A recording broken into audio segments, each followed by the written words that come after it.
And people are damn car salesmen out here. You go down the street, they're like, oh yeah, I can do X, Y, Z for you. And then next thing you go over there, you're like, hold on, man, down there, I was in a better position. But for the most part, like I had status before I became popular as a trainer per se. And so now, I feel like anybody that comes to me, I'm able to elevate them. It's better for me to have just come on this side Yeah. and just do that. Cause man, I really enjoy with training seeing a young lady's confidence go through the roof. Did you know that I have 2 books? One called The Little Girl with Big Dreams. It's about an ambitious little girl who overcomes every no to say yes to that dream. The other is called Changing Lanes. It teaches you about the things that you learn from sport and how it translates to life after sport. Be sure to check these out at itsjustdifferentpod.com. Let's get to the episode. Welcome to the It's Just Different podcast, where we bring on people who have been where you're trying to go and or have helped countless athletes get there. Today, we got a special guest, former collegiate player, former professional player, currently running his own business, Grindhouse Basketball, and AAU Director of Mo Grinding League. This man has already had me laughing before we started the episode, so I know it's going to be good. But let me go ahead and bring him in. Marcus Walker, welcome to the podcast. What's up? I'm ready. It's a good day. You smiling already, and we about to bless some people. Listen, we have literally had a whole episode before the episode. So, and I got some of these clips, so you're going to see them after this episode drop. So, yeah. Everybody know I'm a character anyway, so, you know what I mean? Go ahead and drop the, what they call them, the B-rolls. Yeah, I definitely am because, you low-key funny. All right. Anyway, so welcome to the show. I'm excited to have you. We start this podcast off with just asking what is different, whether good or bad. And I want to ask you, what do you think is different as it relates to AAU now? I think the difference is how much, kids have accessibility to. So like once before where it was just, hey, get this scholarship, be happy, you going to college for free. Now you have opportunities to, change your life, make more money than your parents. So I think a lot more goes into it, whether you're trying to be a coach, a trainer, a player. Everybody is trying to get to something. I don't think nobody is more or less solely thinking on the kid anymore. It's all about, individual gain and growth. So I think for me, I think that's the main thing that sticks out. I love that. Grindhouse. How long? How did it start? It's like a powerhouse now. Tell me a little bit about it. Look, man, it started 2013. I was diagnosed with an enlarged heart. I was playing in Italy. Stayed over there for a couple months trying to see if it was something that was going to pass. Obviously, it didn't. Came back home, did some other things, dipped off into, like real estate, things like that. And then I just found myself coming right back to basketball. That's my love, my first love. It was some people back at home that kind of rapped with me, telling me it was some things that I could do that nobody could. And then once I hopped in the game, I just went full-fledged and never looked back. And what year did you start? I started like at the end of 14, like early 15. In between, I started letting people kind of train with me. And so I was like, hey, you can train with me. You ain't got to pay. Just make sure you don't mess up my workout. Yeah. And so through that, I was training all the players at home that played overseas. They were in college. So I was getting all this experience as a trainer per se, but I wasn't even thinking on the level of having that title. It was just more or less like, let me help these people from my city get better. Mm-hmm. And so it just went from that. It started organically growing. I went from, my homies to like trickling down to the kids. And, I'm already a people person, which they about to figure out. But you know, after I got into that, man, I just got overly excited about seeing people being successful and achieving they goals and dreams, especially being from Kansas City. And whoever follows me know I stand on Kansas City in the Midwest region, you know what I'm saying, very heavy. Yeah. No, I love that. And you play, where did you play? College, I went to Nebraska High School. I ended up graduating at Colorado State. Hmm. Then went from there, played overseas for 3 years, and then, like I said, my last place was Italy. That landed me in the position that I'm blessed with today. How was playing in Italy? Man, look here. I would still look that play. I was living by the beach. I'm talking about. I would say this too, like, you know, when you growing up, you know, NBA is for sure your end goal. You know what I'm saying? Hmm. But you know, that's not everybody's path. So I would say, like, for me to travel the world, get these life experiences, see how other people live, their cultural views and their culture, like, for me, like, I was treated so good that I don't think even if I was able to reach that level of success, I would have that type of like feeling of Hmm. being a player. I remember finding out about me getting, or being diagnosed with mine Lawrence Tart, and I remember fans crying and everything. And so it just was like, damn, for somebody to feel that way about you. It's people in my home city that, you know what I'm saying, they could care less. So it was like a very eye-opening experience, but at the same time, it gave me an opportunity to see that it is people out here that truly care about you and want to see you do good. For sure, for sure. Now, when you got diagnosed with that, did you go straight? You went straight into training back home? Nah, I actually didn't. I came back home. Uh, Honestly, I could say, like, I wasn't never like depressed. I was more or less like devastated. You know, you have these goals and dreams and aspirations of being a great basketball player. And once that had came to an end, I kind of mentally just transitioned my thoughts to, all right, now it's time for me to show people we all like to say, oh, it's bigger than basketball. I'm more than an athlete. It was my Right. opportunity to show, like, whether I was playing basketball, football, track, I did all sports growing up, that wasn't going to define who I was as a man, and what my legacy would be. Got it. Got it. Now, going into training, you said you started, when did you start? I if I could 2014, pinpoint it, 15? like 14, 15, and to be 100 with you, I really didn't start taking it serious until like the last 2 years, as wild as that sounds. Like, Ain't no way. um,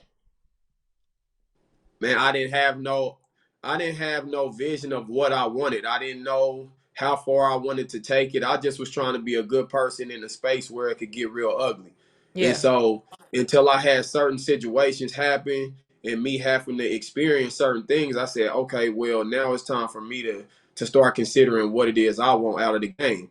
And so, I did it for so many years where it was just fun. It wasn't business decisions being made. I did a lot of things with people that I probably wouldn't have if I was thinking about where I was at that point. But yeah, I say probably like 2 years ago, I really started actively thinking about what it is I want to accomplish, how I'm going to accomplish it, and really, like, hey, it's only a matter of time before I take over everything I want. I just never had a goal set in place to do those things. It was just thoughts that Yeah. now I'm trying to put into action.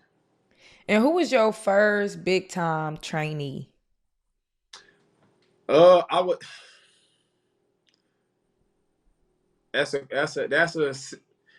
a crazy question, because at the end of the day, like I said, I had an opportunity to train all the, like, pros back at home that, what I'm saying, I had personal relationships. But it wasn't until early on in my journey where I had an opportunity to work with, like, Nafisa Collier and Sug Sutton. They all was on this AAU team, and I was invited to train them. But at that point, like, I was being told, like, how good these players were, but I didn't know them. I was just getting home. I wasn't really into that space. And at that point, I had like a young homie that was like, "Hey, man, I want to video you, because he used to hear all these stories about how good I was, all these things that people would say about me at home. And so he ended up coming to watch me train. And so Mm-hmm. he was like, he was a rapper. So it kind of was a good thing, because he was like, man, my songs don't hit until people see the visuals. So when he said that, it made sense to me. And so I was like, all right, well, look, he was so adamant about just wanting to video me after seeing me train. I was like, well, look, you come video these girls for me, or these players in general, and then I'll let you, you know what I'm saying, do whatever videos you want to of me. And he was just so like, these kids can't do this stuff like you. He was like, you need to put yourself out there. But at that point, you know, social media wasn't big like that. Um, that was like at the beginning of like Instagram for me. I hadn't been on there that long. And so yeah, he kind of like opened me up to a whole different world. It was no overtime, no ball is life. I'm cool with Marcus Crenshaw that started She Hoops Network. So we in the same class. I've been having a relationship with him for so many years, but like none of this stuff was in existence. So like when I started really like doing highlights of girls, it was from the opportunity that I was blessed with that group of girls. When I went to look them up, and I could see no highlights, no literature. It Mm-hmm. was just like very minimal, and I was like, damn.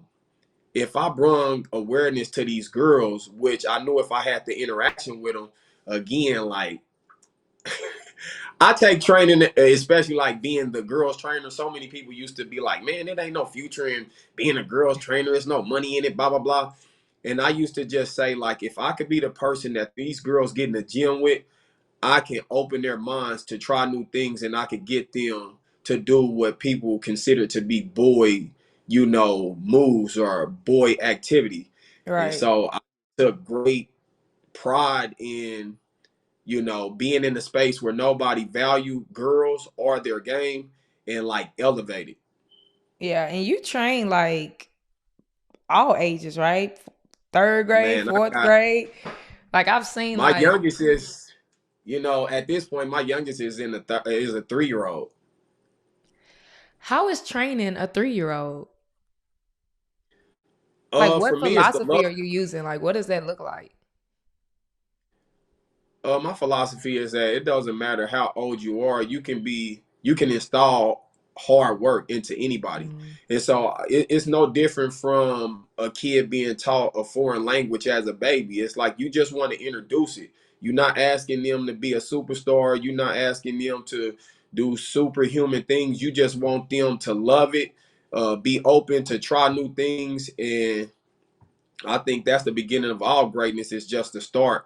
And so I feel like if I can work with a 3-year old, and I can have the patience to, you know, care for them, show them, you know, what basketball is, what it takes to be good, and just to always love the game. I mm-hmm. feel like if I can install that, it don't matter where they go, I'll be the foundation of the player they'll be long term.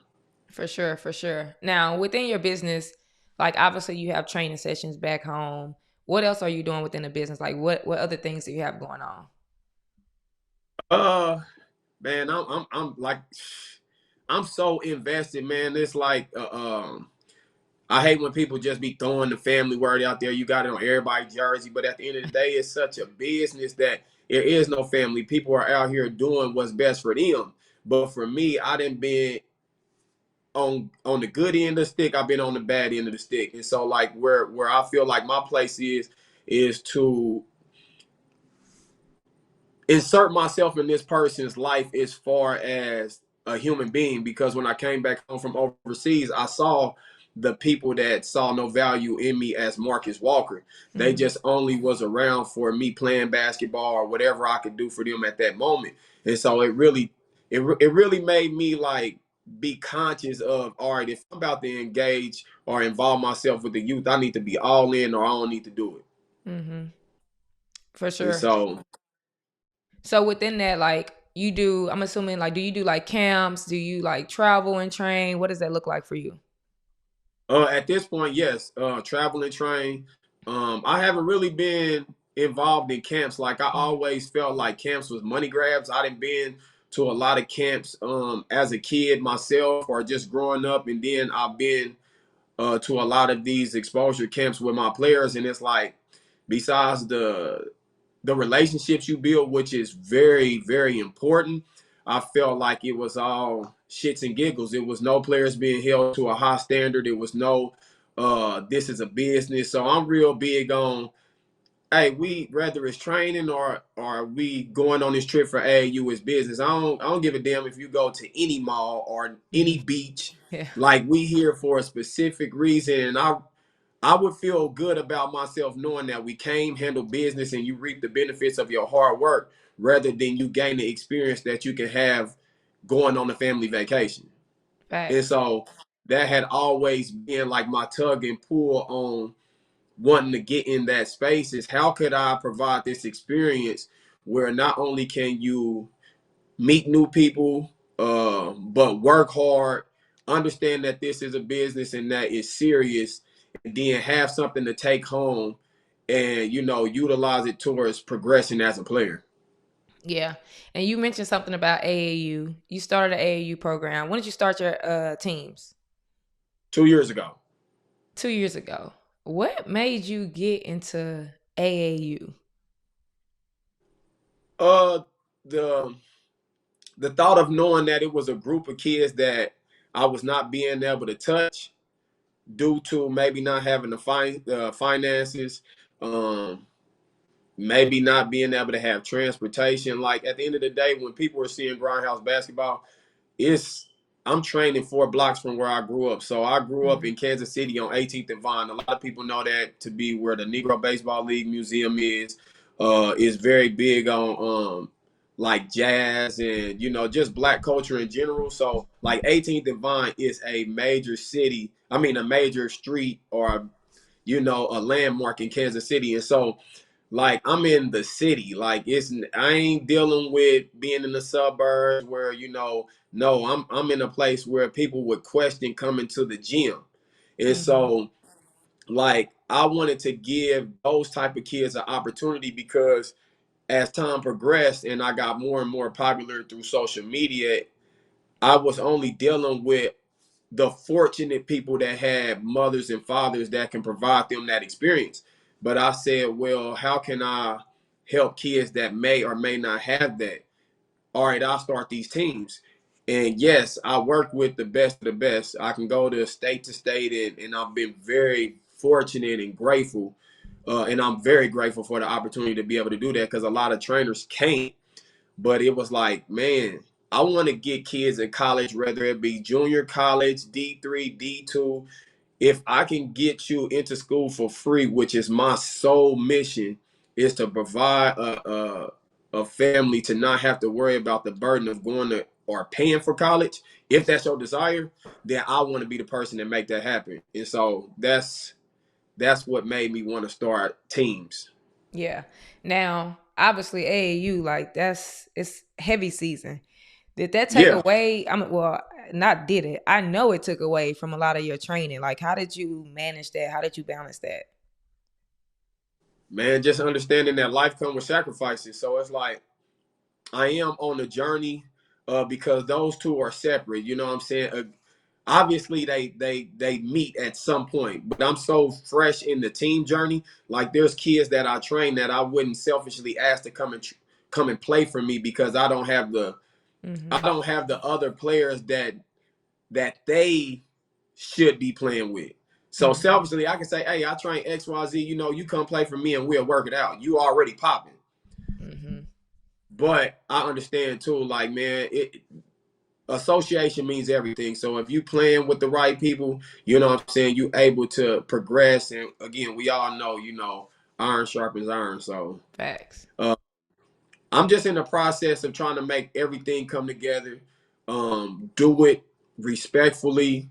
But at the end of the day, we know this is a cutthroat industry. So at the end of the day, I'm willing and prepared to go to whatever lengths I got to, without compromising my morals and, the respect that I got for myself. And I ain't really into bad mouthing others to really show my greatness. I feel like, when you Yeah. good at what you do, I think it's going to show without downplaying somebody else.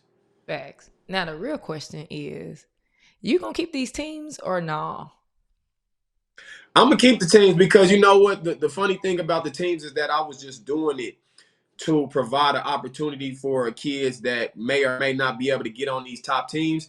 And you know, sometimes they call it confidence or cocky, whatever it is. Like, you know what I'm saying? I feel like if I can get in the gym with a kid, it don't matter what level they at, I'm gonna be able to raise their level of play. So, you know what I'm saying? Now it's become a game to me. You know what I'm saying? Now I'm overly into wanting to build the best possible teams in the country.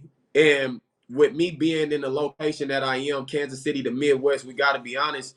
I know you in Texas, we don't have these national scouts that's having these, you know, these national exposure camps, and nobody's coming down here to check for us. So I'm the know all end all of putting this information out about our babies. And it's like, I don't believe in my heart that these kids that's down south, East Coast, West Coast are just that much better than we are in the Midwest. So that's why I go so hard as well, is because I feel like we have a lot of talent that go unnoticed because we're a passive area. Like we want to come to Texas and ask people to like us. And so that's one of the things about my training. You got to be open to hear the feedback of the people. And so sometimes I get that I'm too outspoken. I say things that I really could keep to myself.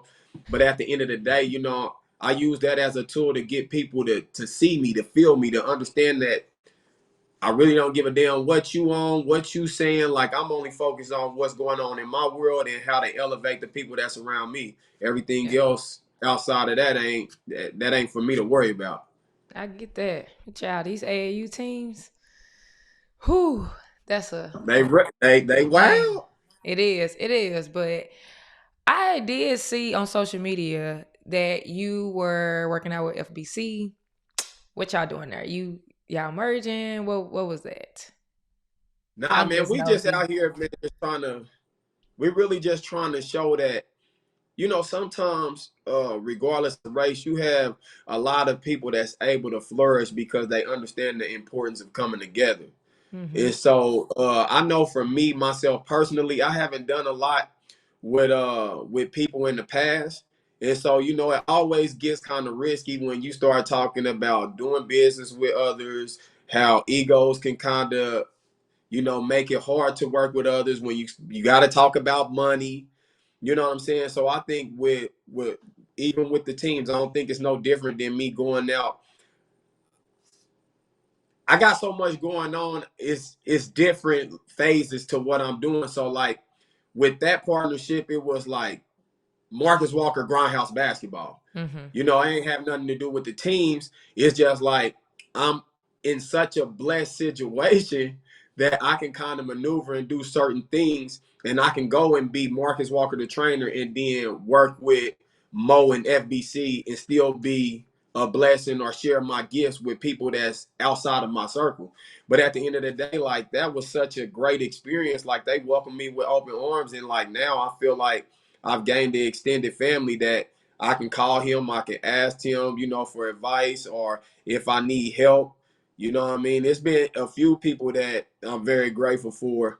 And then like at the end of the day too, like early in my journey, I didn't have no big homies or no people trying to help me like I put myself on. You Mm-hmm. know what I'm saying? And so like some of those times I wish I did have, you know, guidance to avoid some of the things that, you know, that was going on. And then maybe I might be further than where I'm at right now. So Right. Now, would you ever consider merging your teams? uh I did something in the past that I really just let be in the past that kind of rubbed me the wrong way. And I feel like, you know, there's nothing wrong with that. But when you got people that you're trying to do business with or you trying to partner with that have motives, like my motives is, hey, get the kids better, get them where they need to go, and then I'll get my blessings from just being a good person. There's nothing the kid can do that I haven't done besides go to the NBA. And it took me a minute to get to that mental space because I always used to feel like, all right, man, I ain't make it to the NBA. Like my I failed. Mm. But it wasn't until I had a conversation with my godfather where he was like, "Man, do you understand that you 1% of people that has ever lived that has went and been able to play basketball for money as a professional?" And it kind of changed like the way that I viewed myself and the things that I've accomplished. And so I just started to be more grateful for the opportunities that I had already had. And now like focusing and shifting my gears towards helping others experience the things that I had. So, it still kind of messed me up. Like when I go overseas with some people in my family, they asking me about these experiences. How was Italy? How was living here? How was going to Jamaica? And it's like people's mentality and mindset is so small. It's like, well, hell, a passport only costs $100. You can Mm-hmm. go get that passport, save up your money like you did for Vegas, and take your butt to Jamaica. You know what I'm saying? But Facts. it's like the thought of the unknown makes a lot of people like second guess, all of these things that's available to you out in this world. And so, you know, that's another thing that I try to, rub off on anybody that comes in contact with me, whether it's the parents that I deal with, the kids. Again, being able to deal with 3-year olds, it's like shine your light on the world, and it's like, hey, whatever happens, happens. But I just try to be a good person. I try to make people laugh, smile. I'm always joking. And then like when it's time to get to it, like ain't nobody gonna outwork me. I'm gonna work for the things that it is that I'm asking for. Yeah. I wish maybe. I don't know. I was about to say I wish I would have played overseas just so I can be like, I played overseas. But Yes. I'm not What's sure I out would to? have I'm not sure I would have made it. Like, well, one, I was injured. So once I was done with Texas, like my last year, I was pretty much injured. And I still could have went somewhere, but honestly, I was like, it ain't enough money for me. So Yeah. so I didn't do it. And I know that I'm picky. Like I'm too picky. So I'm gonna get Yeah. there. I'm not gonna know what nobody's saying. So you high maintenance. No, I'm I'm not high maintenance. Just tell us without telling us. Listen, I'm not high maintenance, but I am picky. That's Yeah. two different things. So, yes, it definitely is two different things. I All know what right. I like. I know all of that. But if I ain't got nothing to eat, I can't starve. So So it's just basically what you said that you high maintenance and you can't cook. no, that is not what I said. But Oh, I okay. am saying that if I don't know what you saying to me, like I can't be the only one on the team. And I'm asking every 5 seconds what they say, what they say, what they say. It made me think of Love But and think about this Basketball. though. Think about this though. You know what the best communication is? Your phone? Nonverbal. You can pick up Oh. on how a person's feeling. I Like ain't when I got would no, I have don't those have type time of for that. barriers, I'll I just ain't, be looking and I'll be like, I don't know what you're saying, but I kind of get the gist of it. but see, that's the thing. Like, we not gonna be out here doing all these assumptions. Like, I'm looking at somebody's facial expression to try to figure out what they saying.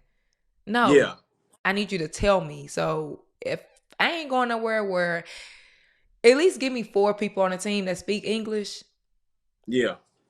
maybe. And then give me somewhere that got like, give me some pasta.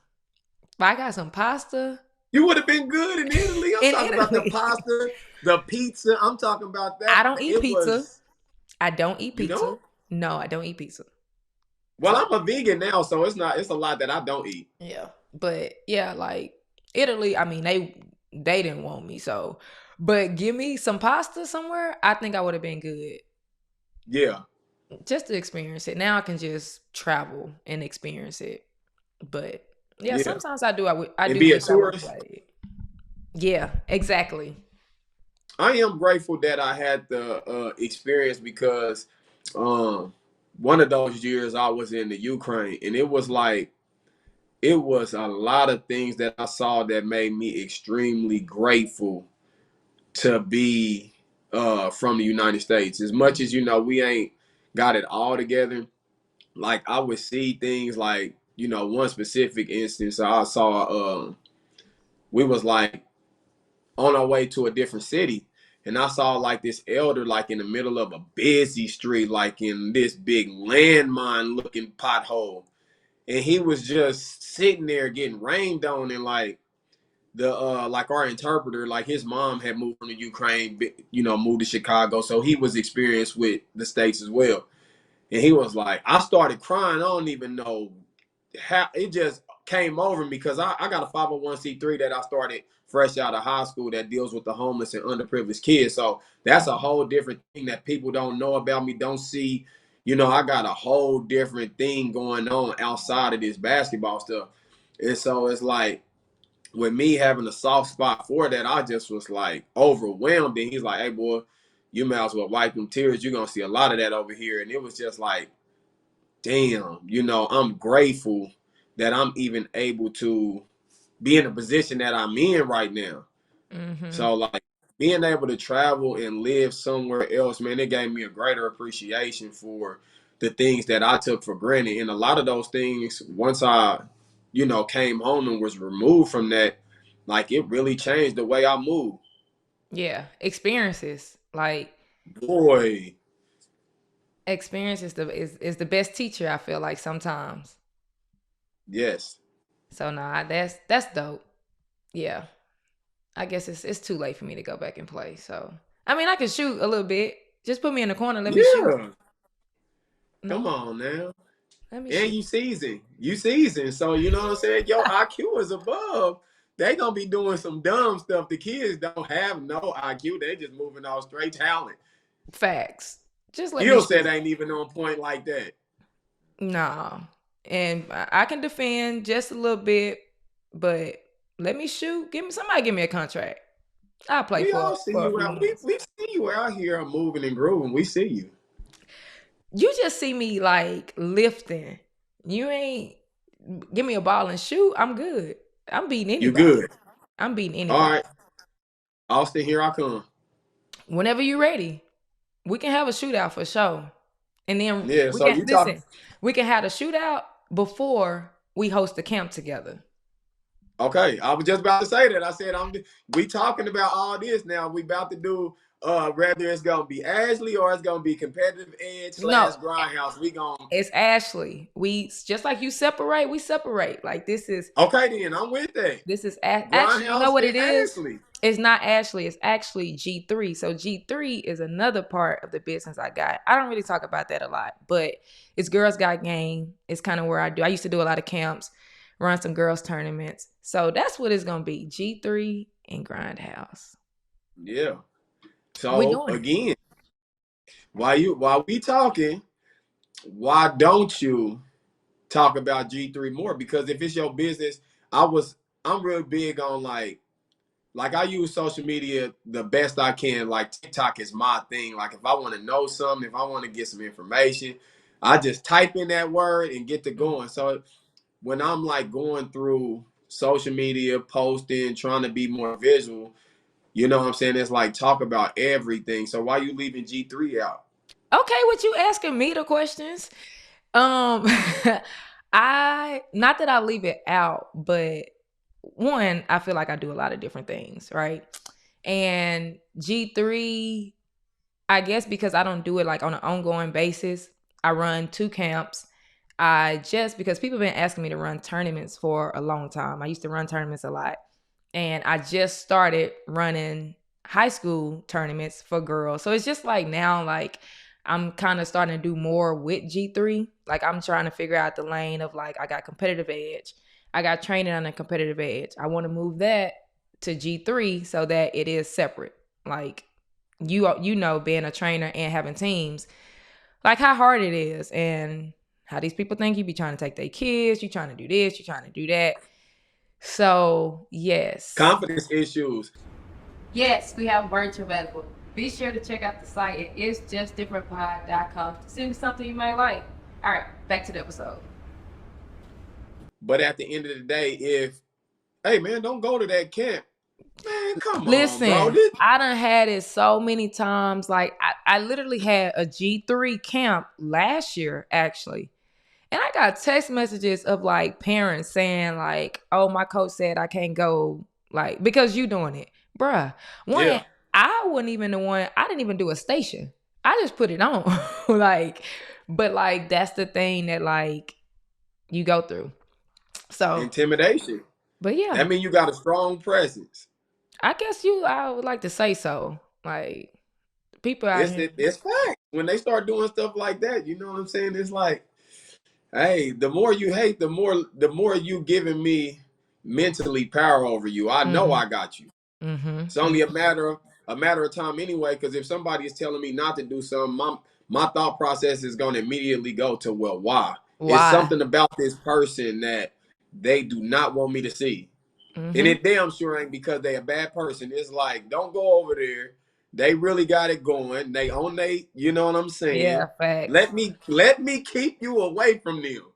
That's a fact. That's a fact. So, Yeah. but yeah, So you must got the sauce, babe. We gonna say you got the sauce. I'm trying. I'm Yeah. trying to get there, but yeah, we're gonna talk about this camp. Okay, we on that. That's I don't done. know. I don't know when we're doing it, but we're gonna do it. Maybe like I don't know when this episode is releasing, so let me not date the episode. But we're Yeah. gonna go with holiday time because this is releasing before the holiday. Okay. We're gonna maybe do a little I'm holiday. open. I'm open. So I'm on the record saying I'm open. I was just gonna say, everybody listening, remember he said this. So if y'all don't see us do a camp, no, it wasn't me. It was all him. All Yeah. right. So cool. People actually been asking me like, are you gonna have any males on? Like everybody being female and this and that. I'm the And first male. you are the first male. Can you believe that? I can believe it. I'm worth it. Okay. You are literally the first male. So yes, I am gonna have males on. There are some dope males doing dope things for women's basketball. But yeah, It you is. I don't know how you made the first one, but you are the first male. You got you. Never mind. What? I want to hear Nothing. it. That's just good. That's just good. I'm the first. Okay. Okay. How do we even Yes. meet? Kansas. We met. Yeah, we met in Kansas. We met in Lawrence, Kansas. One of your babies wanted to take a picture with me, and then you and one of your coaches just happened to walk past, and then we just got introduced. Yeah, that's Then what I it started was. Somebody following was you. like, there go that Grindhouse dude. I'm like, what? First of all, what is this man's name? Like, how do we go by Grindhouse dude? Like, I'm confused. Yeah. Yeah, I'm just a grindhouse dude, man. I used to have a name, but not no more. What do people call you? Is that what people call you? I got so many different names, it don't make no sense. So now, if they personally know me, they call me Walker. That's more or less people that's in Kansas City. College, um, it was pretty much the same thing. They'll call me by my last name. And then once I got overseas, I just got the nickname the Bullet. I was playing, was trying to read this read in the paper what it was saying. It was in a different language. I went to Google Translate. They called me the Bullet because I moved as fast as a bullet being shot out of a gun. And I said that That's my name. that ding. Every time something right happens, you hear that ding. I said, yeah, that's it right there. I'm keeping that.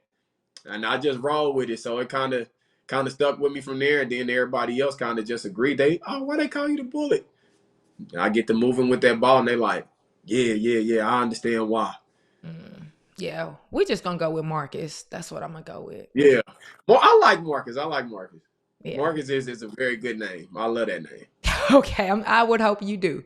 We gonna definitely go with Marcus. But yes, it was Kansas. Why? Oh, that was I think Urban The Heroes tournament. tournament. Urban Yep. Heroes tournament. Yeah. Yeah, they didn't have that this year. No. I think that was the first year that they actually did that. Usually they would go, or you know what I'm saying, those teams to try to go to the Battle of the Bayou or something. I think it was just something they was trying to see if there was a market for that, I guess, in our region where Yeah. maybe people didn't have to travel. But no, they didn't do it this year. Where did y'all go this year? We went to Indy. At the end of the year, we went to hold on, we went to Indy, and then at the end, where did we go? Oh, we ended up going to Iowa. Well, for Mm, our Iowa tag tournament. mm. That was the end of July. How was that tournament? it was cool. You know, down here, man, to be honest, man, when it comes to, there's a lot of programs that's doing a lot of good things, I think. But in the Midwest, man, it's hard to top All Iowa Tech, man. They own it. I think they ran extremely well. They are overly dedicated to their area. Like, they take care of, you know, Iowa kids, and then like everybody that kind of follow me know I got a young lady named Addison Bajourn right now. She just made the transition to go over to play with them. They got a Who was she? very She was just with who was she with? she was with a team called Della. They Yeah, Kansas Della. City. Yep. So she was with them. She grew up in that system, but again, you know what I mean. Della is a place that I would go and train. I got a great relationship with them. The guy that runs it, Coach Tony, man, he's super solid, super invested into the community outside of sports.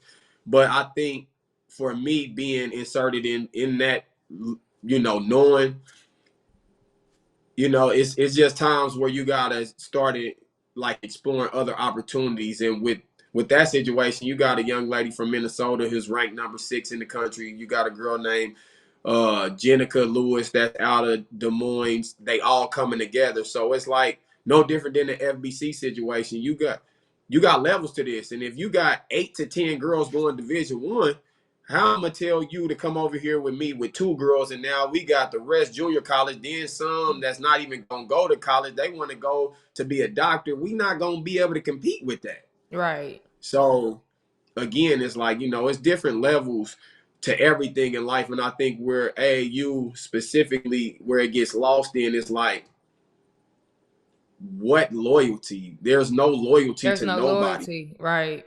No.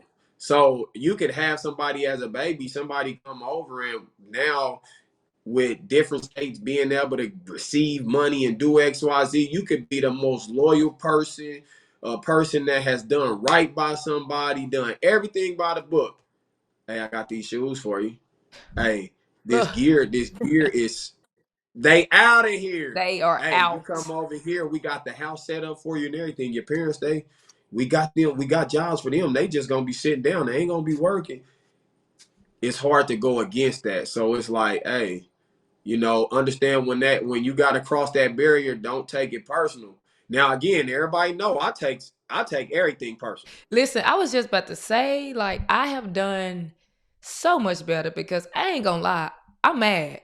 Like, I done all this, and I think the difference is honestly, like for me, if I've ever had a kid that like have outgrown the program, like at the end of the day, you just talking about somebody that's a Olympian, right?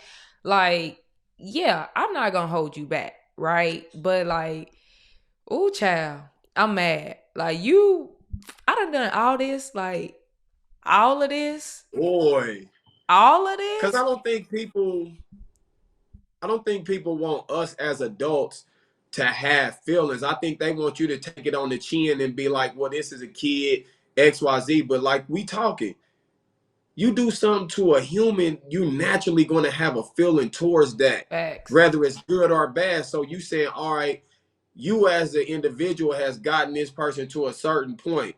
And with you going to Texas, you ain't somebody that don't know the game. You're going to understand like, damn, maybe they outgrew my situation. So now it's time for me to give them to the next. Right. I'm cool with that. But Mm-hmm. some of these parents, man, their kids ain't good at all. They just out here making food. They Listen, terrible. and then the thing is, again, I ain't talking about no program. Let me repeat that because I know some people out here listening gonna say that I was talking about. No, I'm not talking about no It's a program. worldwide problem we talking about It right now. is, and it's like some of the kids will leave, and then the program that they go to, it's just like that made no sense. Like None. you regress before you even play the game. Like what is really going on? So it's just like, yeah, like I ain't gonna lie. Now I just be like, one, I got way too much stuff going on to worry about this. So I just be like, cool, that's what you want to do. Cool. But it's just Yeah. like, I ain't gonna lie. But don't Me, come back asking for me to help you. listen, and me 2 years ago, I'm pissed. Like, bro, like what? Are you kidding me? Like I done Yes. stayed up all night putting your stuff together, talking to these coaches all day, making sure you good. I done gave you all these rides. I done like I can go down this list and then Missed out on family time. missed out on family Uh, time. the Lord forbid you got something, personal life. I ain't going out. I ain't engaging in other things that I want to, all for you. And you like, oh yeah, I'm going, what? Okay. You know what? It's just like, Don't call me, and I don't feel bad about it.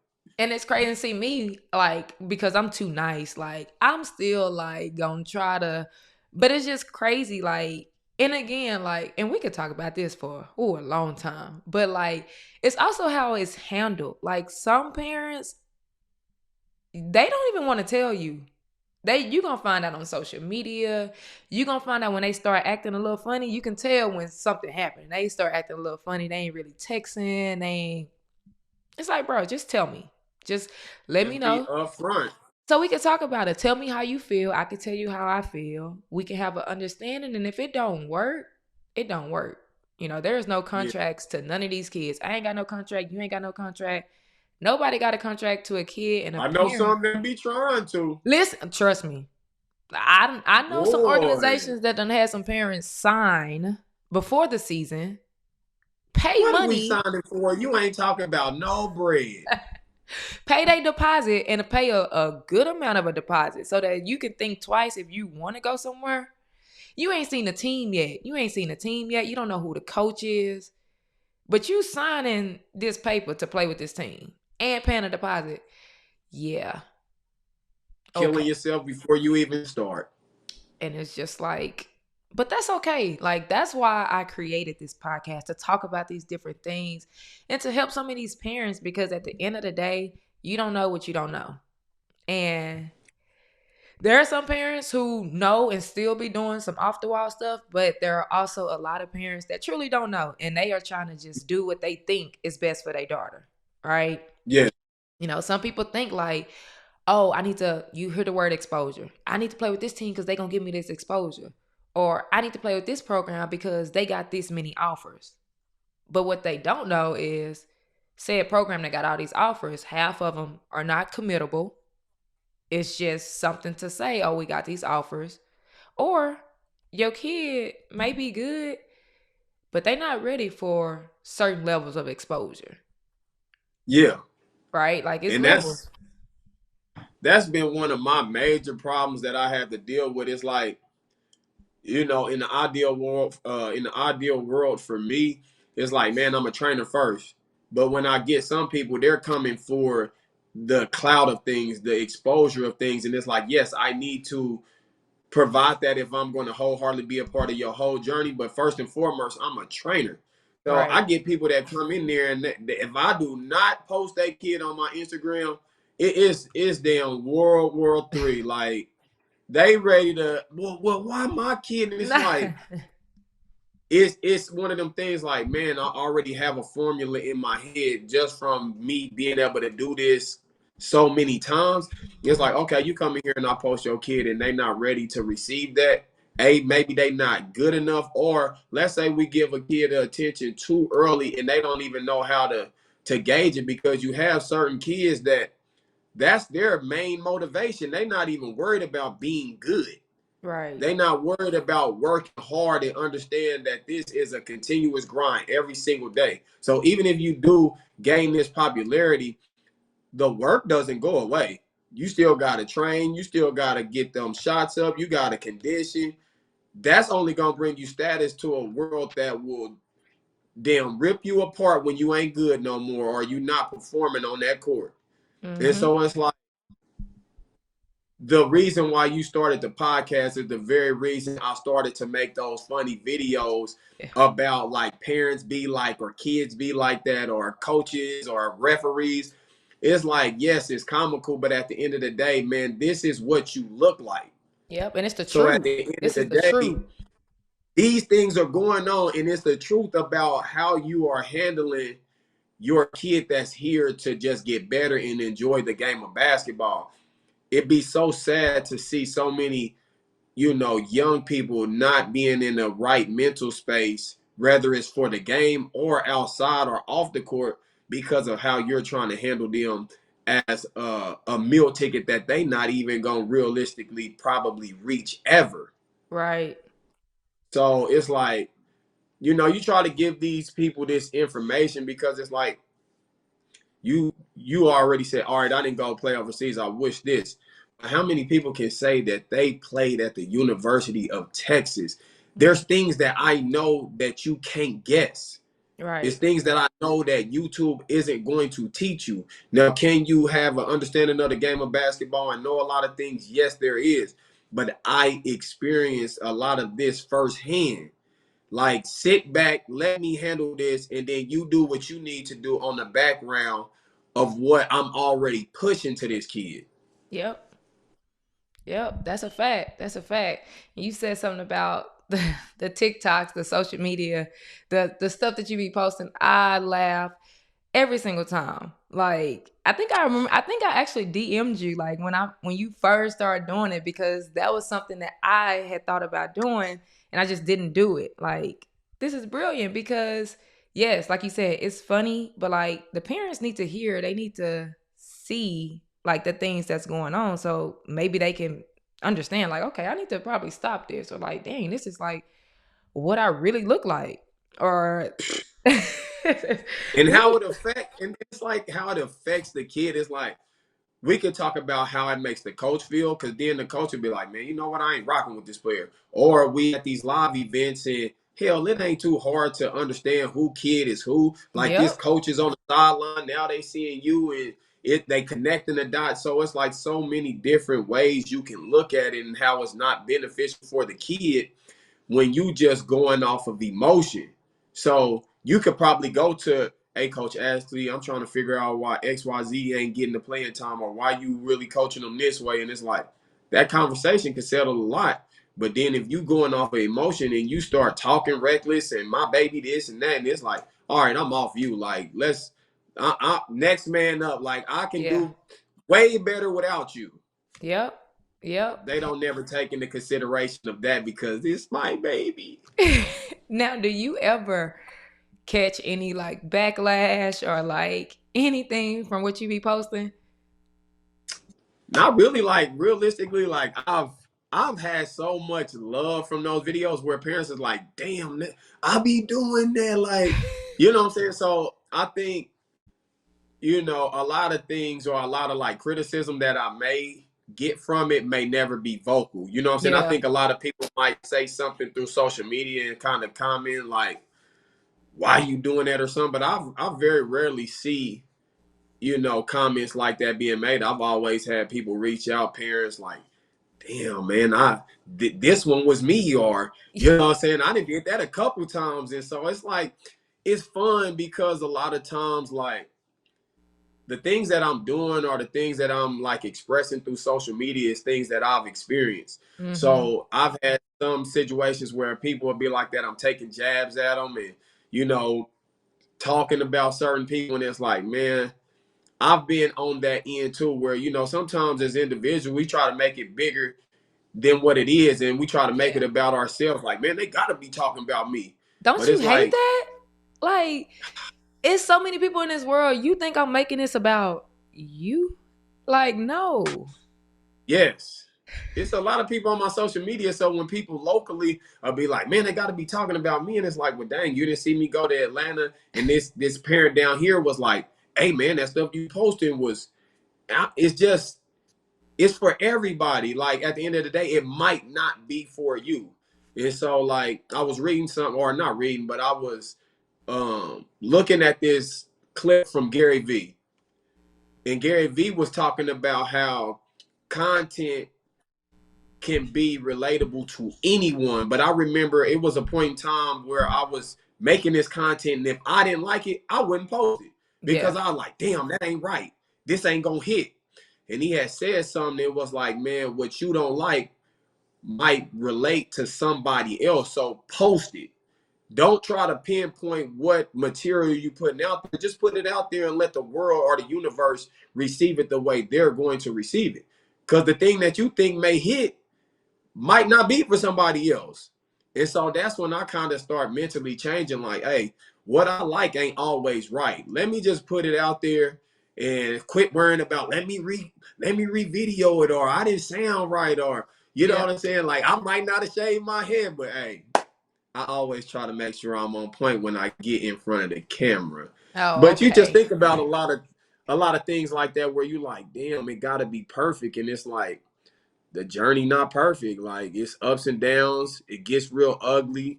And it's just all about having that short-term memory that sports teach you, like, hey, you know what I'm saying? Through adversity, you gotta keep on going. And Right. so you know what I'm saying? I think we all, you know, athletes that kind of just been in tune with the journey. I think that's why when you read like stats on like athletes being more successful in the corporate world or in life in general is because we gain so many different experiences that help us like be equipped to deal with a lot of things. Yeah, for sure. And like one of the things I like to live by or I always say is JGS, just get started.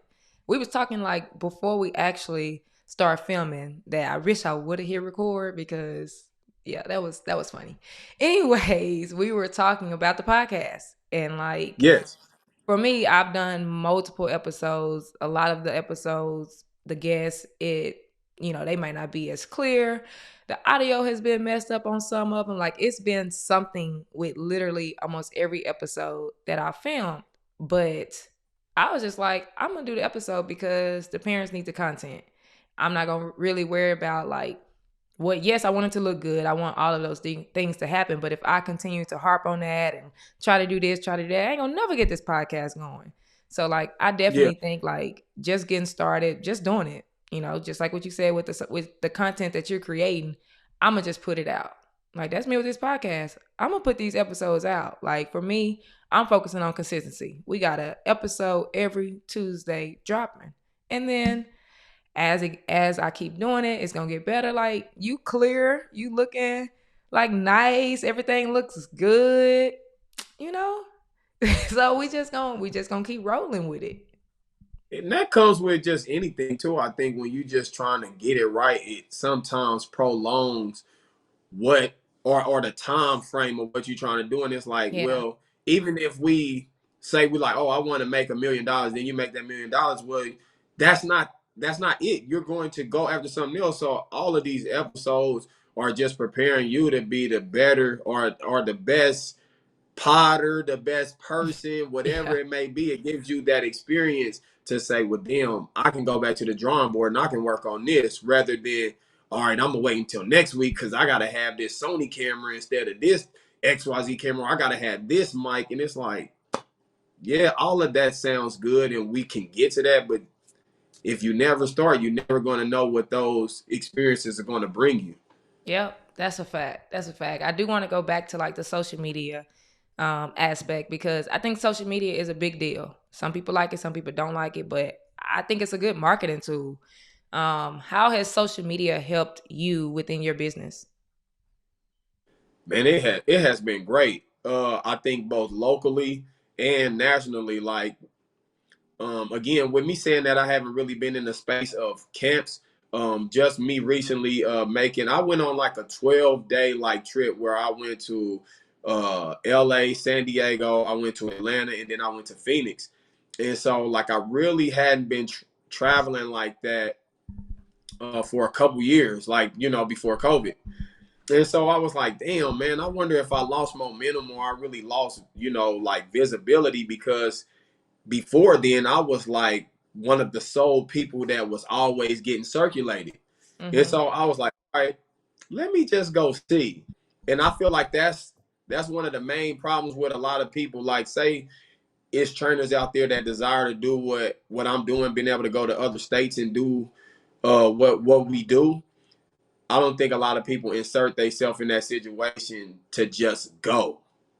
Like just plant the seeds and see what happens. So social media for me has worked wonders because I've put myself in the situation to have the experience. Like Mm-hmm. just go. This ain't your city, this ain't XYZ. It could be bad, it could be one person, but hell, if I get that one person, they gonna bring me back 10. Right. You know what I'm saying? That 10 that come next time is gonna go to 20. I think like that. I think it's all about the seed. And so like social media has given me an opportunity to be places without being there. And so I just try to use that. And again, like now with me doing those videos, and it gives people an opportunity to kind of get a chance to feel like they know me without me physically being there. Right. Right. So And it's me using it for business purposes rather than um a lot of people don't understand how powerful social media is. And I didn't until, I started to realize like, man, I could do this without being there. I can make this money, put this out there and do it. Okay, let me stop playing games. And so I just think like, man, social media is, I love it. I love it for the entertainment. I love it for the relationships it allows you to build. I love it for um it allowing people to be themselves or somebody that they not. I mean, you kind of make that up in your head what you're gonna use it for, but it's limitless because you are in control of it. yeah. And which do you like better, TikTok, Instagram, or Twitter? I'm an Instagrammer, but you know what? I am really trying to make a push towards TikTok. Like the things I've been able to learn on TikTok, like in a short amount of time, like literally it 5 minute video, you know what I'm saying? Whereas YouTube used to be like 20 where they trying to explain. Now they getting right to the steps. Hey, this, you do this, you do this. Next thing you know, 5 minutes, you done built the car. Yeah. You like, what? But nah, I'm trying to make that transition to TikTok. And again, like, it's always risky and kind of a touchy subject when you're talking to others. But like for me personally, I'm trying to figure out how to make all of these different platforms work for me monetarily. So, Yeah. that's what I'm really trying to focus on. Yeah. Have you been able to monetize it yet? Yeah, I have been able to monetize, but again, like before we got on here, like, a lot of things that I've been able to accomplish, it's been with very little people around me. I don't have like a big circle when I'm training. One of the things that I used to have to deal with is how he training and videoing at the same time. How he Hey man, you can't do what I do. Don't worry about all that. But um you know what I'm saying? I've just had to do a lot of this stuff on my own. So, again, like we saying, we just doing trial and error and we just trying to figure out how we can be the best that we can. And so I think now I'm getting to the point where I feel comfortable bringing a lot more people in my space because I'm also one of those people, like it's hard to let other people, be hands-on with your baby. And so Right. it used to be real hard for me to say, you know what, I'm gonna involve you in this world. And then like I don't know if you really truly desire to help the kids. I don't know if you only here because I might be popular through social media, but now I got the mindset of whatever you bring to the table, just let it be good for while you're around me. You know what I'm Hmm. saying? And then whatever happens from that, cool, have at it. But while you with me, just be 100, be solid, and then I can't ask too much other than that. Yeah. Makes sense. I want to go I don't back trust to people no way. why. Uh, I would say it's a little bit about my upbringing. You know what I'm saying? When you around a lot of people that with my immediate family, we all close, we all hands on. But when you see people that just do things like from an opportunist standpoint, you start to just be like, let me just keep my distance from those people. But it's hard to elevate in life and not, be vulnerable. So now I'm like in the stage of my life where I'm trying to be more vulnerable. I'm trying to be more time conscious. And I'm just trying to be in a space where I can receive blessings. I used to be that type of person where I will always second guess why somebody's coming around. And Yeah. so I think that's more or less about elevating as an individual. Like, you know what I'm saying? I'm raised by a lot of women. I ain't really had a lot of interaction where males have been in my life consistently. So I'm trying to break down all of those barriers that I've held for so long to like be a greater person outside of basketball that I'm trying to teach these kids as well. I love it. I love it. That's dope. Well, we're gonna have to work on those trust issues just a little bit. Yeah, I'm trying. You know what? It has really, you know what I'm saying? It's really been difficult because it's like, you know, you hold on to these things for so long and you like, you know, I keep things bottled in and then like again, as you trying to become a better person, it's like, damn, you really got a lot of stuff built up in you that you need to get off your chest. And Mm-hmm. so like, you know what I mean? At the end of the day, it's like growth, you know, be better. And so it's like, dang, man, you gotta let go a lot of stuff for that to even have an effect on what I'm trying to do with Grindhouse, Mo Grind, Marcus Walker, all of these things that you holding inside of you, you know what I'm saying? It affects you in some way. So it might be some things that I'm holding on to that I might have experienced as a child. Uh, whether it's like I said, a lot of people, you know, locally know like my dad was in jail for like 9 years. So it's like you have these thoughts like, damn, I could have been a better basketball player. I could have been a better this, but then you go back and you like, well, those experiences that you had without this person is who made you who you are. So maybe you just start having all these thoughts and conversations with yourself where it's like, okay, start to get to the root of all that and try to understand like, are you not content with it, but knowing that these things happen, you gotta acknowledge those things and how do you move forward? A lot of those things, like as I realized I was holding on to it, and I'm just now, you know, starting to unravel those things so that I can get past and like be the best person I can be. All right, okay. That makes sense. I want to kind of take it back to the training. I feel like we ain't even talked a lot about training. We've been talking about everything, life, social media, which is good stuff. But I do want to go back to the training. I've seen on social media you trained a lot of different people. Who are some of the people that you've trained? Let the people know. Um, well, over the years, I've trained just like a lot of people, like the Janiah Barkers, the Jada Currys, the Jada Williams. That's my baby. Everybody know we got it out the mud. You know, Addison Bajon recently, a girl named Samaya Nichols. That's a freshman at Kansas. She was on the top freshman's list. Brad Cunningham. Like I've been like super blessed. Not even like what we've been discussing throughout the whole podcast is like not for the status of these people, but like one thing that I feel like has really like prevailed me over others is that the relationships I've been able to build with these people.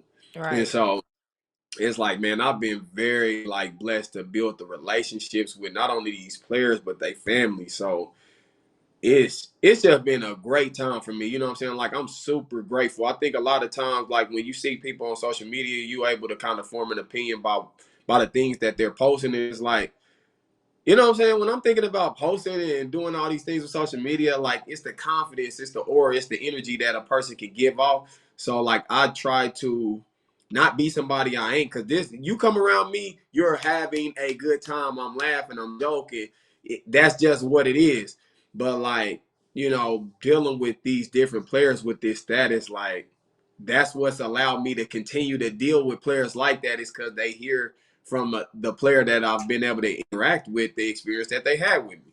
So Right. like people that's near and dear to me, like man, I got a little big homie that's over in China right now. His name is Marcus Foster. He went to K State and then he graduated from Creighton. And it's like, man, the relationship that me and Lil Brody and been able to form, and with him, you know, being a father, being married, like being an example to him, and just hear the way he feels about me. It's like people like that I cherish more than the people that have status, because Grindhouse was built off of people with no status. We don't have no NBA team. We don't have, you know, we got Kansas, which is 45 to an hour. We got Missouri, that's 2 hours away. We got Manhattan, which is K-State, that's 2 hours. I wasn't training players with status. I was training players from my neighborhood. And so that's the greatest thing about Grindhouse, is that I didn't use somebody else for their status. Like people that I trained, I elevated them.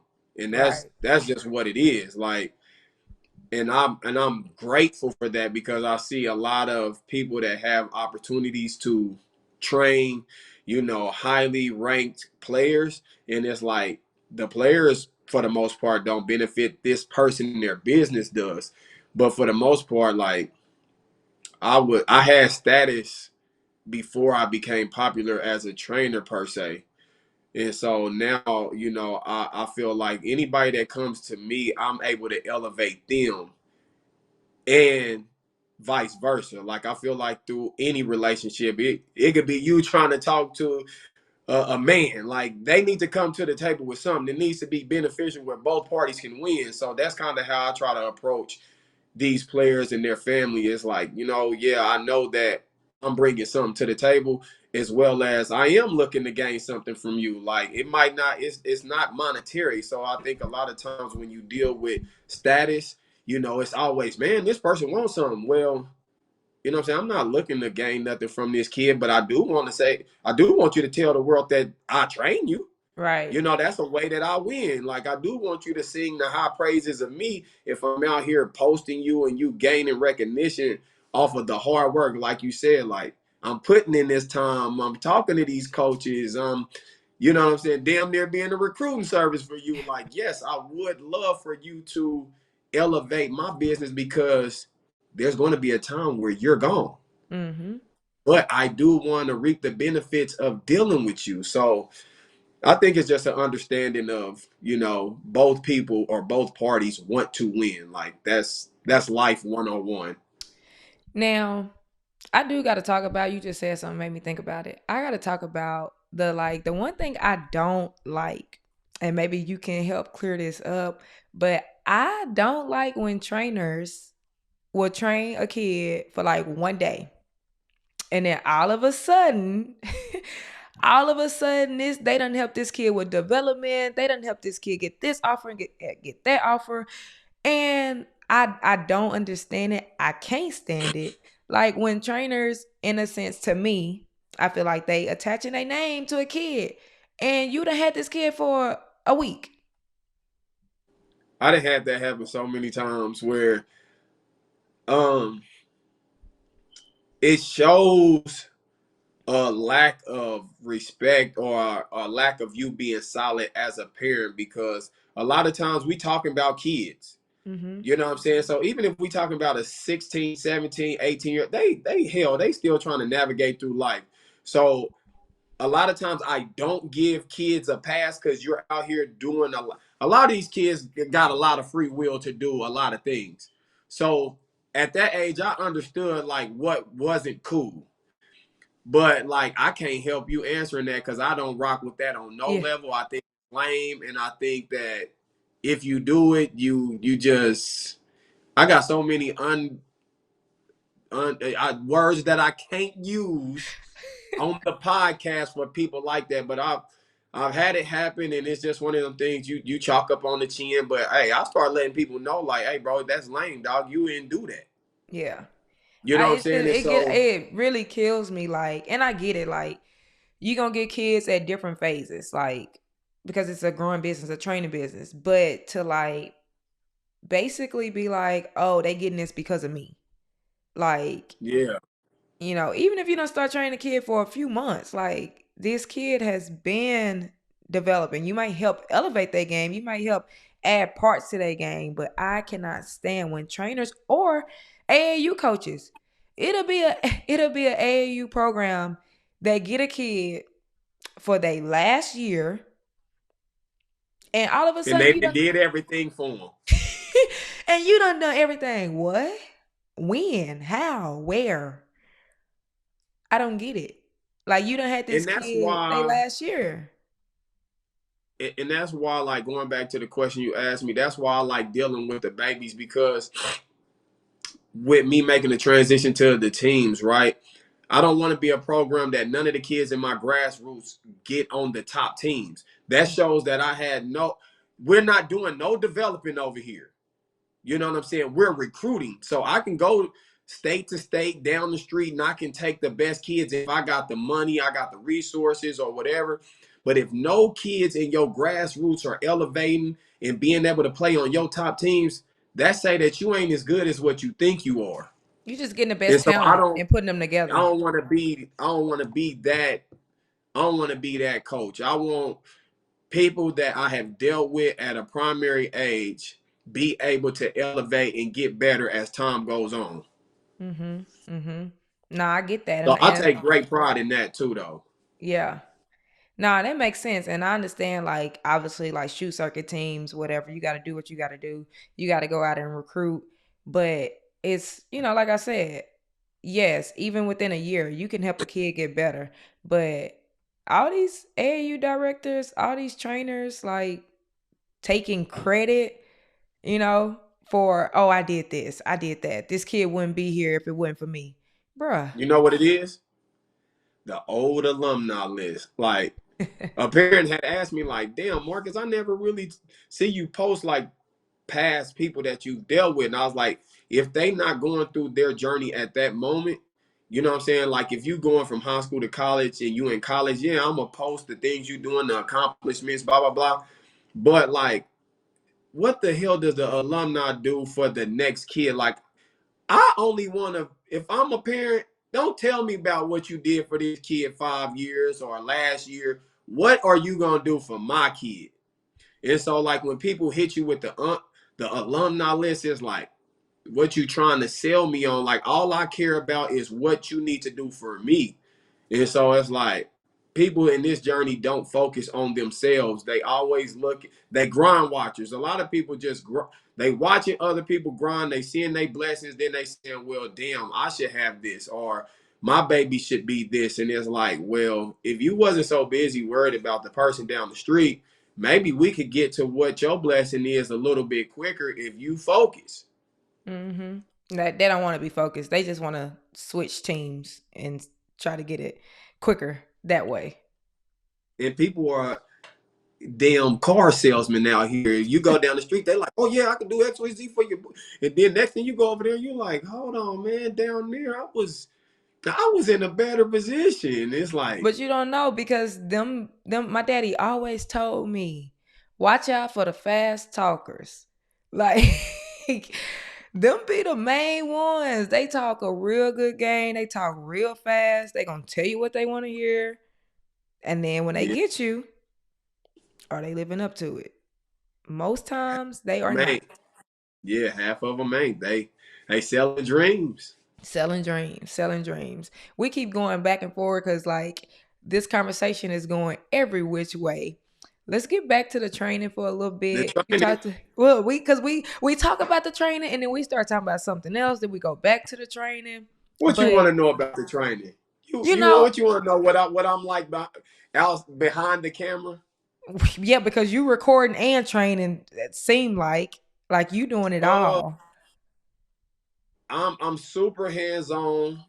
I'm zero tolerance, and in order to maximize like the training, I gotta have a relationship with you, because a lot of the people that do go on and are being seen in these lights, I've been able to build that relationship and them understand like the things that I'm asking you to do. Not only can I do it now, but I'm gonna also go through the journey of you failing, people being against you, you feeling like you alone. Because granted, a lot of people that are good, they not always around the most solid people. It might be yes men. They not telling them, hey dog, you got a lot of growth. They not being 100% real with them because they trying to save face. In this time and days, because it's like, damn, you got access to this NIL, you got to get this money, this, that, and the third. So it's like, let me just be even kill with you. I don't want to piss you off because I don't want to be out your circle. Right. So a lot of these kids aren't being held to a higher standard when it's like, yeah, you dope right now, but let's take, just for no particular reason, but like let's take Angel Reese. You know what I'm saying? You're going through it as a college player, but do you want this? Do you want the instant success or do you want long term? So right now you popping, but what you gonna look like 10 years from now? You still gonna be young, you still gonna be active. But what if you just worrying about all of the things that, oh, I gotta be at this photo shoot, I gotta do XYZ. So now it's not even about basketball, and we transitioning to just an influencer. But then that's when the question is well, how great do you want to be at basketball? Because you can't put both of them together. Like an influencer and a basketball player is two different things, because you can be an influencer and people like you, but if it ain't about the basketball, then how much better are you going to be? Are you going to be in the WNBA? Let's not act like it's not a thing. Like, it needs to be more teams. It's not enough spaces. So you get good players that get out of college. They don't, you know what I'm saying? They getting cut. Now it's, you know what I mean? So you got to just be really in tune with who you are and what you're trying to accomplish. But yeah, like with the training, it's like zero tolerance, man. I want people that want to be great in all aspects of life, but I'm trying to produce the best players in the country from Right. Kansas City. You know what Yeah. I'm saying? So when they walk in that gym, I let it be known, like, I know you want something, but I want something as well, because my selfish desire is to be the most sought after trainer in the country and in the world. Whether Yeah. you believe it or not, that's what I want. I love that. I love that. Now Yes. you don't think my girl can do both? You don't think Angel Reese can do both? I think she can do both. Hell yeah. And this is the thing. I think that it's time for them to do both. You know what I'm saying? Like, I mean, from the vibes, I definitely felt that I could be myself, say whatever I want to. We all know that sex sells, no matter how you look at it. So Mm-hmm. for women to have these opportunities, they really can make, although they not making the money that they deserve and should, men can't sell nothing like women. Yeah. It's no way. Like, you know what I'm saying? And that been since the beginning of the time. It's just that y'all just do hasn't come yet. And so that's the main reason I wanted to be a part of women's basketball, is because, like, honestly, I wasn't a fan of women's basketball neither Mm-hmm. until I got an opportunity to work hands on, and I was like, damn, they go extremely hard and they was loyal.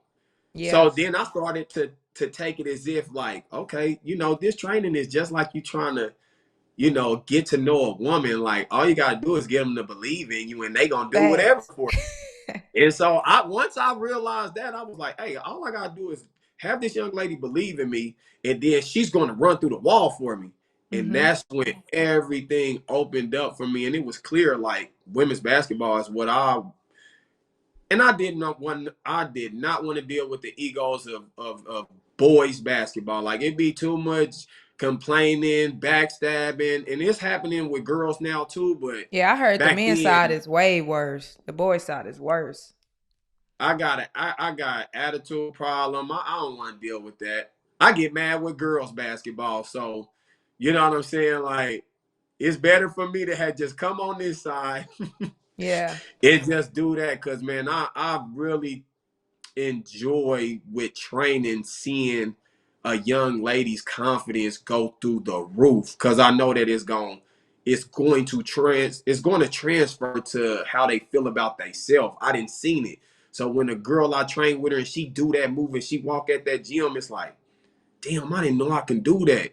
But Yep. then you might go to school and you might be having problems, and you know, oh dang, the boys ain't really rocking with me because I'm more like a tomboy. But for that person to understand, like, man, I don't give a damn what they talking about. Like, I'm beautiful, I can do this, I can hoop, be girly girl, however you present yourself. It's like, man, be true to yourself. And I feel like those things that I'm teaching these young women is like, hey, do what you feel. Don't apologize for it, and rock out and be great. I love that. Nah, that definitely makes sense. Now, with Grindhouse, like, was there a particular player that you would say, I guess, like, got you, like, I don't know if I want to say over the hump, but like maybe gave you that big momentum? Jada, for sure. Yeah. You Like, trained I her. How dealt with long were you training her? I've been training her since like fifth grade. Mm. And so she was, again, training with somebody else, did a good job with her. I think the transition where when I was inserted into her life, uh, she started to be a dreamer. She had the foundation, she had the fundamentals, but like she started to train like a boy. Like she started to do the moves, the 360s in the game. And I just took her to another level mentally where she believed in herself. And so it wasn't the fact that, like I said, it's all different stages throughout your journey.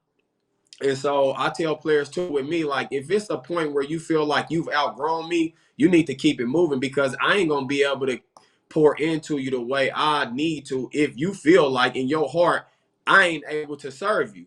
So with Jada, we was constantly going and she worked so hard. Like as a kid, I'm like, damn, how's this kid wanting to be in the gym as much as me? Because even to this day, like I'm in the gym to 11:30, 12 o'clock at night, and I'm still working out because it's like with me being able to travel and train, when these people have this experience with me, I get questions sometimes like, man, you speeding up them videos? Like, are you doing XYZ? So when they see me, I'm like, I'm about to show Yeah, out. Like yeah. you about to leave this gym and you gonna call somebody and say, hey, he really was about that life. Hey, You he's know what I'm still saying? doing this. You still Still doing doing it. this.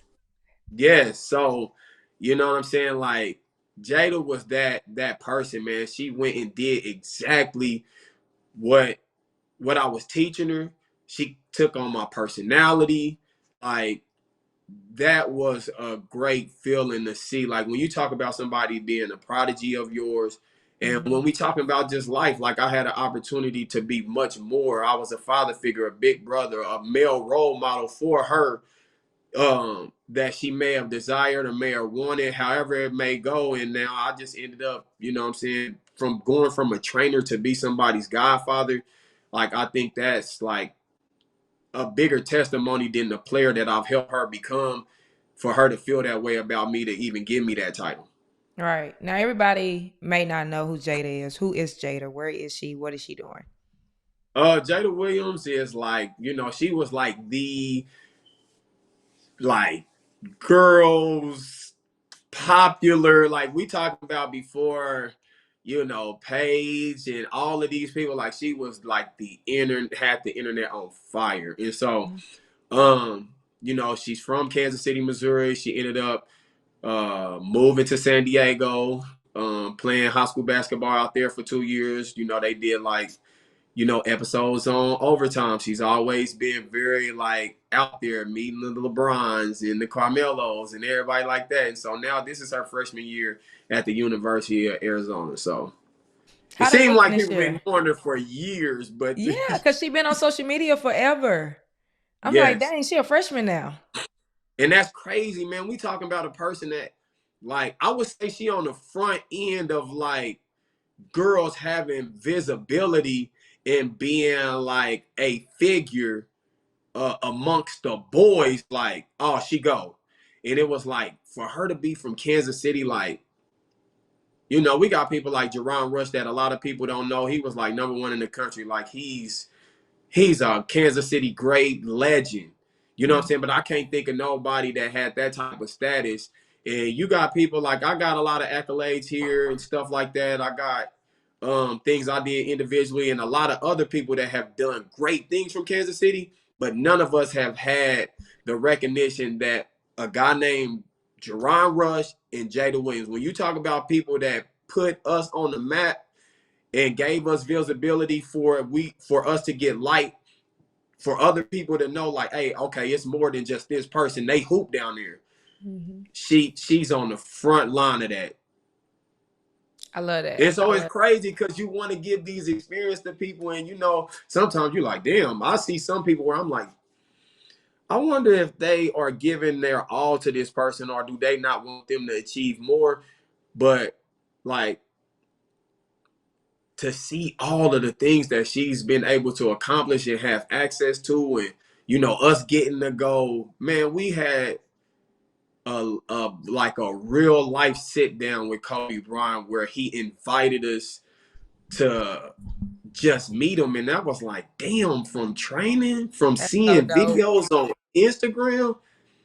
And it's like, yes, this stuff all happened from social media, her building a platform for herself, because at the end of the day, I was bigger than her, when she came to me, but then she surpassed me, and it was like, damn, that's a blessing to see, because it's like, I want you to achieve this. I want you to have this feeling, and for you to be a young lady, it was even more icing on the cake. But because I was like, man, I did something that people used to talk about me for.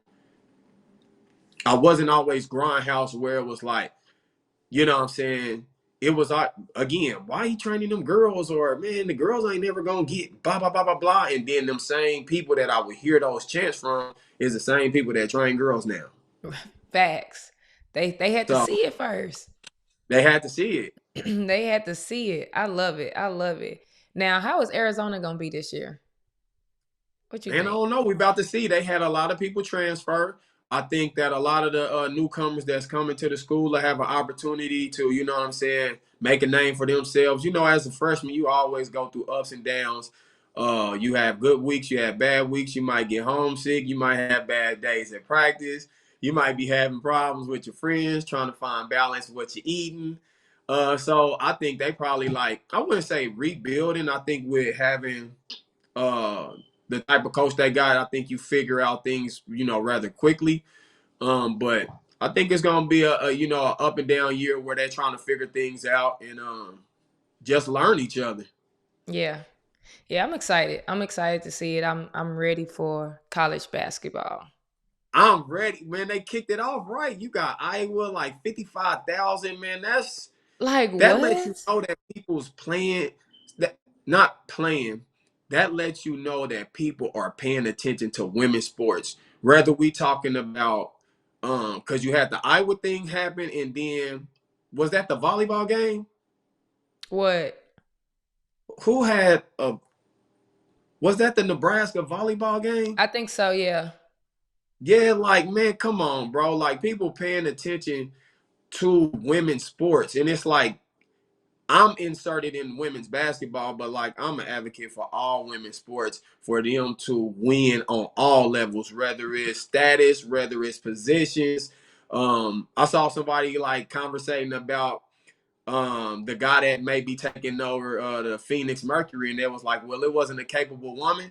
And I'm like, man, you would love to see these women have these opportunities, because then it'll add more value to what we saying as far as them progressing.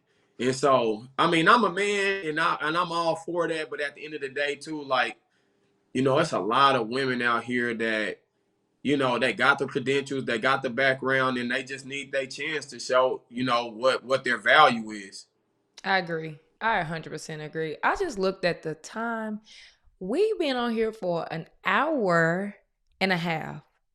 Like, you just setting all the records, I guess. First male on the podcast, longest episode on the podcast. I can agree with that, I guess. But I just looked at this time on a little thing right here, and we've been on for an hour and 30 minutes. You just setting all type of records. Like first male, longest episode, hour and a half. Like, I think the longest episode is like an hour and like 15 minutes. So yeah, you setting Mom all type always said I was special. of oh, special, all right. Yeah, Not Ed. got it. No, but for real, this has been a dope episode. We done talked all things, everything. Social media, AAU, training, life. Them the type of episodes I like. So I definitely appreciate you for hopping on. I end this with a little rapid fire. I got 5 things for you. 5 Okay. things. Say what you got, say what's on your mind, and we'll go from there. You ready? Okay. I'm ready. Favorite city to train in? My favorite city to train in is all of them, because I'm trying to tap in with everybody. You gotta give me one. Give me one. All right, Kansas City, and the reason being is because it's my hometown. It's people that know me. I'm giving back to my community, and I know that it's. Although I don't feel like this all the time, I know that it's greatly appreciated to those that I'm dealing with. So I would say my hometown, Kansas City. Yeah, I love all that, everything you just said, but it gotta be something other than Kansas City. All right, I'll say Atlanta. Atlanta showed me super love. down south. They really gave me that southern hospitality. I mean, Eric, I done been down there twice in the last month and a half, and I'm about to go again. So Atlanta, you know what? You may be my second home unless Austin shows love. I'm not gonna put no pressure on nobody, but Listen, we about to see. come on, Austin. Now I will say I love me some Atlanta. If I ever moved outside of Texas, it's gonna be Atlanta for sure. Yeah, and look, And what? Austin Austin may be all right. You know, I'm from Kansas City, so you know, Texas always like to talk about barbecue, this, that, and the third. No, we the mecca of barbecue. That's final. First of all, when I came to Say Kansas something. City, Say when I something. came to Kansas City, I ain't get no. Yeah, I didn't see the barbecue. So You didn't tap in, so you wouldn't know where to go. okay, You didn't tap in. We're well, not even gonna speak about that. The total disrespect of her coming to Kansas City and not tapping in. I'm just going. okay. That's on me. I'm gonna take back to Okay. this rapid fire. Back to this Okay. rapid fire. Best player in college basketball.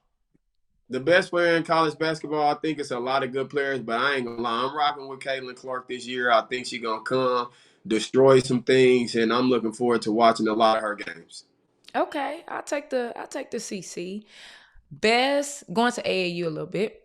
Best AAU coach you've seen coaching, whether you coached against them or just watched them on the AAU scene. I say two, and it's two people that I one obviously we spoke about him, and then the other we spoke about him.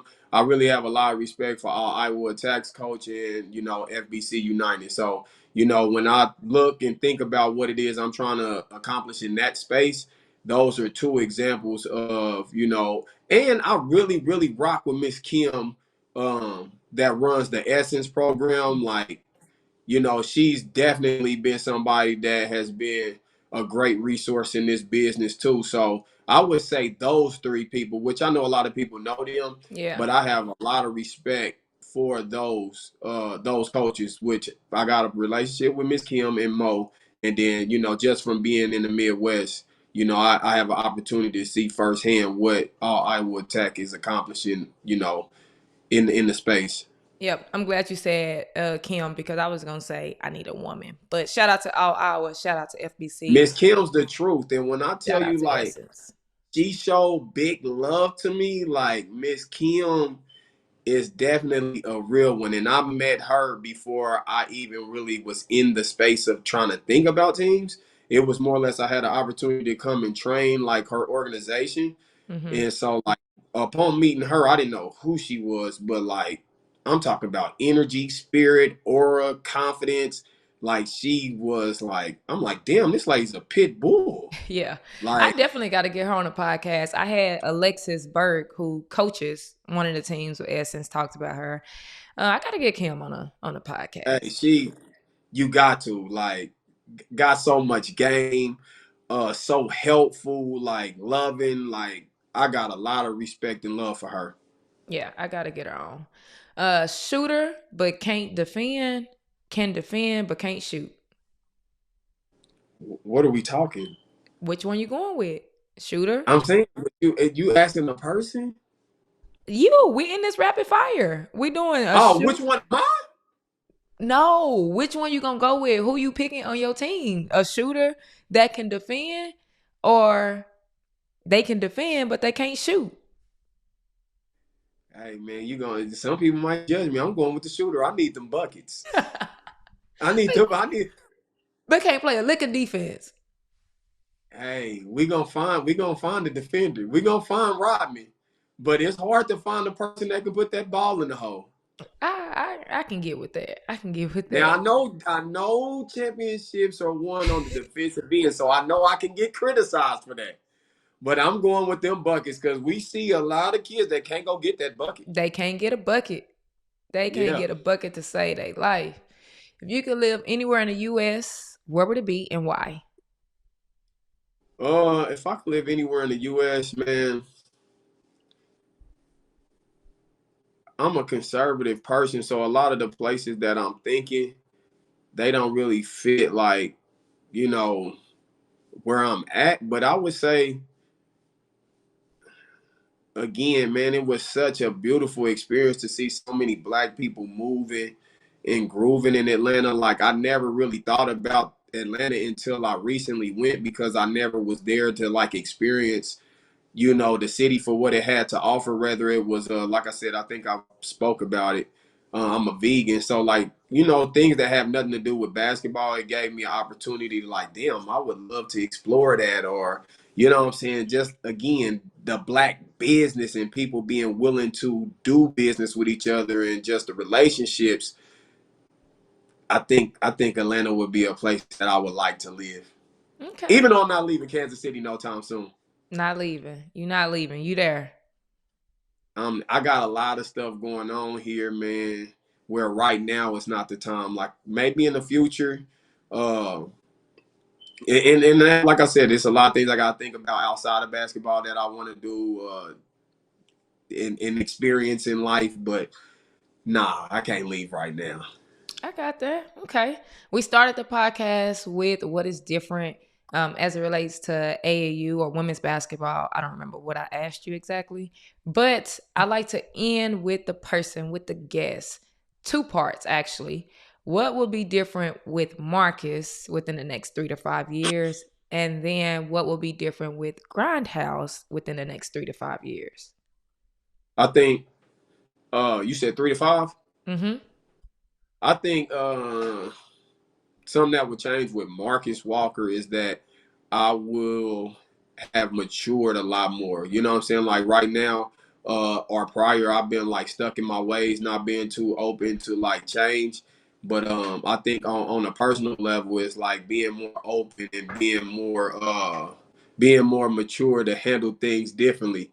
And then like with Grindhouse Basketball, man, I see 3 to 5 years just being even more of a national, worldwide name to where like I'm in every city that a player would want to train with me. And so it's like just, you know, not franchising Grindhouse Basketball or nothing, but like just being more open to do business. Like I've wanted to hold on to Grindhouse so long because I've worked so hard on it. I've put so much time into it, but it's time to like elevate and start really like, you know, putting it in people's face. Like this is what's up. This is what's happening. It ain't no other business and you got to deal with it.